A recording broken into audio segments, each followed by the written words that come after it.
شریف ملا ہے، یہاں پر رہنے کے لیے جگہ ملی، کیا ہے نبی کا شہر ملا ہے۔ تم تو ہمہ وقت سرکار کو آتے جاتے دیکھتے ہوگے، کبھی ممبر شریف کو چومتے کہ یہ وہی ممبر ہے جہاں پر سرکار بیٹھتے ہیں، کبھی دیوار کو چومتے یہ وہی دیواریں ہیں جو میرے سرکار کو دیکھتی ہیں، کبھی دروازوں کو چومتے یہ وہی دروازہ ہے جس سے نکل کر میرے سرکار تشریف لاتے ہیں۔ یہ عشق تھا ویسے کرنے کا۔ لیکن آپ جیسے کہ کہا کہ آپ وہ حجرہ عائشہ پر گئے ہیں، یعنی اپنے مکان پر تشریف لے گئے، جہاں حضرت عائشہ رہتی ہے وہاں پر تشریف لے گئے ہیں، آپ نے دیر نہیں کی فوراً تشریف لے گئے۔ جیسے وہاں پہنچے تو آپ نے دستک دی، دستک دینے کے بعد میں اندر سے آواز آئی، ام المومنین حضرت عائشہ تشریف فرماتی جو ہم سب کی مائیں ہیں، ہم سب کی ماں ہے۔ تو جیسے کہ اندر سے آواز آئی، کون ہے جو دروازے پر دستک دے رہا ہے؟ کہا میں اویس ہوں۔ کہ کیسے آنا ہوا؟ کہ سرکار کو اس سے ملنے کے لیے آیا تھا، ان کا دیدار کرنے کے لیے آیا تھا، ملاقات کرنے کے لیے آیا تھا۔ تو کہا سرکار تو ابھی تشریف لے کر چلے گئے۔ جیسے کہ سنا کہ سرکار ابھی تھے، ابھی چند لمحات ہی پہلے گھر سے نکلے ہیں، مدینہ شریف میں چلے گئے، اب یہ معلوم نہیں کہ کہاں چلے گئے، اب کتنی دیر میں آئیں گے۔ انہوں نے جیسے ہی کہا، حالانکہ تو حضرت عائشہ نے اندر سے آواز دی کہ آپ کیا انتظار کر سکتے ہیں؟ تو انہوں نے کہا آپ اندر تشریف لے جائیں، آپ پردے میں ہو جائیں، میں دیکھنا چاہتا ہوں سرکار کا گھر، ہو سکتا ہے میری قسمت میں نہیں ہے کہ میں سرکار کا دیدار کر سکوں۔ یہ بھی ایک عاشق رسول تھے، کہنے لگے شاید میری قسمت میں نہیں ہے کہ مجھے سرکار کا ایک بار اجازت ملی، اور وہ بھی ایسا وقت کہ مسجد میں پہنچا وہاں بھی سرکار نہیں تھے، یہاں پر آیا یہاں بھی سرکار نہیں ہے، آپ پردے میں ہو جائیں۔ تو آپ نے وہ چارپائی کو دیکھا، آپ نے دوسرے مقامات کو دیکھا، کبھی ممبر کو دیکھتے، کبھی کمرے کو دیکھتے، کبھی چوم لیتے، کبھی چارپائی چٹائی کو چوم لیتے، کبھی آپ کے کیا لباس کو چوم لیتے۔ جب تھوڑی دیر کے بعد میں آپ نے کہا ٹھیک ہے میں چلا جاتا ہوں، نے کہا آپ آئے ہیں ملنے کے لیے تھوڑی دیر انتظار کر لیں۔ بولے انتظار تو کر لیتا، لیکن میرے سامنے ایسی کنڈیشن ہے کہ میں اس کے بعد بھی نہیں جا سکتا۔ بولے کیا شرط ہے؟ بولے میری ماں نے شرط لگائی ہے کہ بیٹا سورج غروب ہونے سے پہلے چلا آنا، اگر میں رک گیا تو ماں کے وعدے کے خلاف ہو جائے گا، اور میں نہیں چاہتا کہ جو میری ماں نے جو مجھ سے اجازت دی اور وعدہ لیا تھا، میں دیدار تو بعد میں بھی کر سکتا ہوں یا نہ ملے، لیکن اگر ماں کے وعدے کے خلاف ہو گیا تو ماں بھی ناراض ہو جائے گی، اور جس کا دیدار کرنے آیا ہوں رب کا رسول بھی مجھ سے ناراض ہو جائے گا۔ فوراً واپس چلے جاتے ہیں، اور جیسے ہی آپ جا رہے تھے مڑ مڑ کر دیکھ رہے تھے کہ سرکار آپ جا رہے تھے، لیکن دروازے کو دیکھتے، کبھی آپ کے ممبر شریف کو دیکھتے، پھر آخری بوسہ دیا، کہا میرا سلام کہہ دینا، اتنا کہہ دینا کہ اویس آیا تھا اس نے سلام کہہ دیا ہے۔ اب یہ واپس چلے گئے، آپ جیسے کہ پہنچے گھر تشریف لے گئے، لیکن سورج غروب بھی ہونے والا تھا، اس سے پہلے اپنے گھر میں قدم رکھ دیا تھا۔ سبحان اللہ۔ ماں نے کہا بیٹا تشریف لے آئے، جیسے ہی بیٹے نے پیدا ہوا تو بیٹے کی آہٹ سے ماں سمجھ گئی بیٹا تشریف لے آیا ہے۔ کہا بیٹا اویس تشریف لے آئے؟ نے کہا بیٹا بیٹھ جاؤ، بیٹا بیٹھ جاؤ۔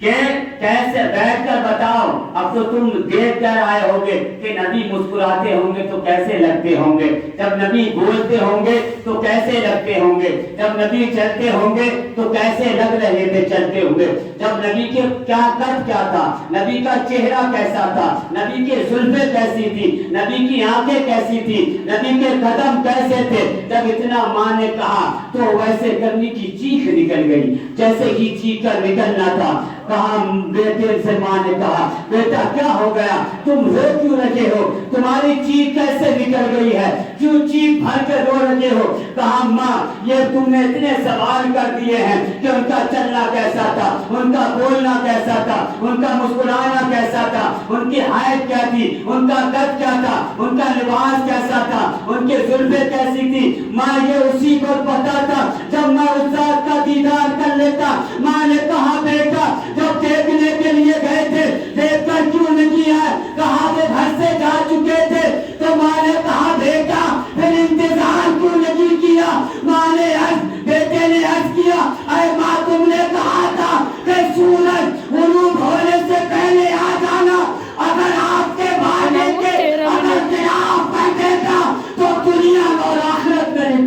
ہوتا ہے، لیکن آج ہمیں احساس تک نہیں ہوتا ہم کتنا ستاتے ہیں، ماں باپ کو کتنا رلاتے ہیں۔ اور اس بات کا بھی خیال کر، انہوں نے اپنی ماں کے وعدے کا کتنا خیال رکھا، ہمیں نبی کے وعدے تک کا خیال نہیں ہے۔ انہوں نے، نبی تو بہت اعلیٰ چیز ہے، انہوں نے تو اپنی ماں کے وعدے کا اتنا خیال رکھا۔ آج انسان کیا ہے، سجدے نہیں کرتا تو پریشان ہے، زیادہ سجدے کرتا تو پریشان ہے۔ کبھی بھی سجدے اس حالت میں ہونا چاہیے کہ دوسرے کو تکلیف نہیں ہونا چاہیے۔ جو نماز ایسی ادا ہوتی ہے، بچی نماز معنی رکھتی ہے، اور اسی نماز میں، اسی سجدوں میں، کیونکہ اگر آپ کی وجہ سے آپ نے 2 سجدے کیے اور کسی کو ہٹا کر سجدے کیے تو آپ نے 2 سجدے تو کر لیے، لیکن نبی کا فرمان سنا، اگر کسی غریب کا دل ستا کر آپ نے وہ سجدے کیے ہیں تو اللہ کے رسول نے ارشاد فرمایا، ایسی عبادت کو قیامت کے دن میدان محشر میں تمہارے منہ پر مار دیا جائے۔ جس میں غریبوں کی تکلیف ہو، ماں باپ کی تکلیف ہو، کیا ایسی تکلیف دے سجدوں کو، ایسی تکلیف دے عبادت کو میدان محشر میں تمہارے منہ پر مار دیا جائے گا۔ ایک شخص کیا ہے، اس نے دیکھا کافی لوگ ایک پیڑ کے کیا عبادت کر رہے تھے، پوجا کر رہے تھے اپنی عبادت کو اپنے حساب سے۔ انہوں نے دیکھا یار یہ تو غیر اللہ کی عبادت کر رہے ہیں، انہوں نے دیکھا یہ تو غیر اللہ کی عبادت کر رہے ہیں، یہ تو بہت غلط ہو رہا ہے، اس طریقے سے یہ گمراہ ہو جائیں گے، یہ اس طریقے سے ایمان پر نہیں رہ پائیں گے، یہ ایمان بچا کر کیسے لے جائیں گے۔ اس نے کندھے پر کہانی اٹھائی اور چل دیا۔ اب شیطان کو یہ برداشت نہیں ہوا، شیطان نہیں چاہتا کوئی نیک کام میرے سامنے ہو جائے۔ جیسے ہی کندھے پر کہانی رکھی، انہوں نے سوچا یہ جب جڑ ہی کاٹ دوں گا تو ظاہر سی بات ہے جب پیڑ ہی نہیں رہے گا تو لوگ رک جائیں گے، اور ایسے کس سے جھگڑا مول لوں گا یا کس سے کیا لڑائی کروں گا۔ انہوں نے کہا پہلے پیڑ ہی کاٹ دیتا ہوں۔ کندھے پر کہانی رکھی، چل دیا۔ جیسے ہی چلا تو شیطان راستے میں آ گیا۔ بولے کہاں جا رہے ہو؟ بولے لوگ ایمان کیا ہے، بھٹک رہی ہے، گمراہ ہو رہی ہیں۔ بولے کیسے؟ بولے غیر اللہ کی عبادت کر رہی ہے، اس کے نہیں ایک اللہ کی عبادت کرنا چاہیے۔ بولے مت جاؤ، تمہارا کیا فائدہ ہوگا؟ بولے نہیں، یہ مجھ سے برداشت نہیں ہوتا، میں ایک اللہ کی عبادت کرتا ہوں، تو یہ بھی ایک اللہ کی عبادت کریں گے، لیکن وجہ کیا ہے؟ یہ لوگ گمراہ ہوتے جا رہے ہیں۔ اس نے کہا اچھا دل میں ٹھان لی ہے، انہوں نے کہا اگر پیڑ کاٹو گے مجھ سے لڑنا پڑے گا، اگر پیڑ کاٹنا چاہتے ہو تو مجھ سے کشتی کرنی ہوگی۔ تو انہوں نے کہا ٹھیک ہے، کہانی کو رکھ دیا۔ جب کشتی ہوئی پہلی بار میں ہی اس نے چت کر دیا اس شخص نے، شیطان کو۔ پھر دوسری بار میں کہا دوبارہ لڑیں گے۔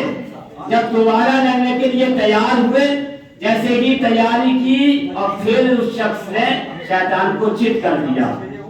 اب تیبارہ پھر شیطان نے کشتی کی، بولے تیبارہ لڑا جائے گا، تیبارہ پھر چت کر دیا۔ آخر کار 3 بار، تینوں بار شیطان نے جب دیکھا یار اس نے مجھے چیٹ کر دیا، ایسی کون سی طاقت ہے اس کے اندر، اب ذرا بتاؤ۔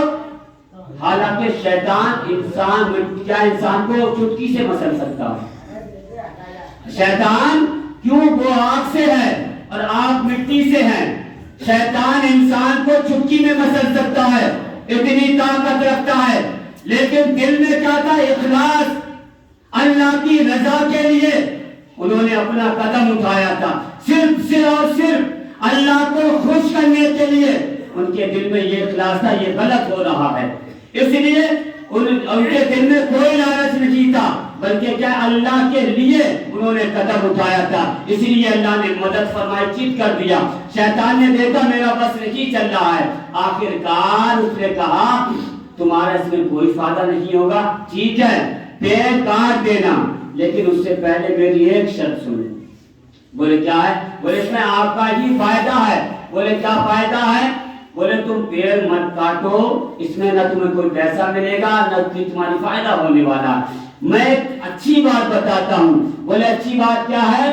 بولے اچھی بات یہ ہے کہ تم ایسا کرو کہ ہر روز تمہارے سریانے 2 درہم ملا کریں گے، 1 درہم صدقہ کر دینا اور 1 درہم خرچہ کر لینا، پورے دن پوری رات اللہ کی عبادت کرتے ہیں۔ اب تم کام کرنے جاتے ہو تو کم عبادت کرتے ہو، کبھی دن بھر کام میں لگ جاتا ہے، کبھی کتنا ٹائم کام میں لگ جاتا ہے، تو عبادت کرنے کا ٹائم وقت جو ہے تمہیں کم ملا کرتا ہے۔ ایسا کرو 2 درہم ہر روز تمہارے سریانے ملا کریں گے۔ انہوں نے کہا ٹھیک ہے، یہ تو اچھی بات ہے نا، جب پیسے گھر رکھے مل جائیں گے پورا دن عبادت کروں گا، پوری رات عبادت کروں گا۔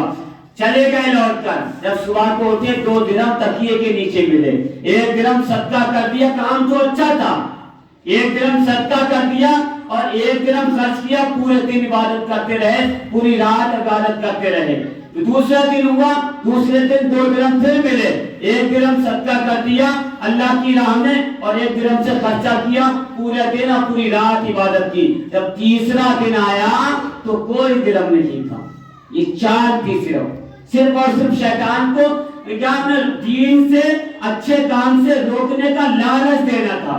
اب جب تیسرے دن نہیں نکلے، بولے مجھے دھوکہ دیتا ہے، مجھے دھوکہ دیتا، پھر کہانی رکھی اور چل دیے، بولے پیڑ کاٹ لے جانا، پھر سے وہ شیطان مل گیا، بولے کہاں جا رہے ہو؟ بولے تم نے مجھے دھوکہ دیا۔ بولے دھوکہ کیسا؟ بولے 2 دن تو 2 درہم مل گئے، لیکن تیسرے دن کچھ نہیں نکلا۔ بولے مان جا، بولے نہیں کاٹوں گا، بولے کشتی لڑنا ہوگی۔ بولے ان کے دماغ میں تھا جب پہلے ہی 2 دن پہلے میں نے مارا ہے تو اب بھی مار لوں گا۔ جب کشتی ہوئی تو شیطان نے چت کر دیا، اب شیطان نے چت کر دیا، دوبارہ پھر کشتی ہوئی، پھر دوبارہ شیطان نے چت کر دیا، دوبارہ پھر کشتی ہوئی، پھر شیطان نے چت کر دیا۔ تو انہوں نے کہا یہ بات سمجھ میں نہیں آئی، ابھی 2 دن پہلے تمہیں میں نے 3 مرتبہ مارا تھا، لیکن 2 دن کے بعد اب تم نے مجھے مار لیا، اور کیسے ہو گیا؟ بولے یاد رکھو جب پہلے دن تم نکلے تھے تو تمہارے دل میں اخلاص تھا، اخلاص، صرف تم اللہ کے لیے نکلے تھے، اللہ کی رضا کے لیے نکلے تھے، اللہ کی خوشنودی کے لیے نکلے تھے، لیکن آج تم نکلے ہو تو تمہارے دل میں اخلاص نہیں ہے، اللہ کے لیے نہیں نکلے ہو، بلکہ تمہارے دل میں لالچ ہے، لالچ، تم دولت کی وجہ سے نکلے ہو۔ پہلے دن جو تھا اللہ کی طاقت تھی، اب تمہارے دل میں لالچ ہے، یہ تمہاری طاقت ہے، اس لیے میں نے تمہیں چت کر دیا ہے۔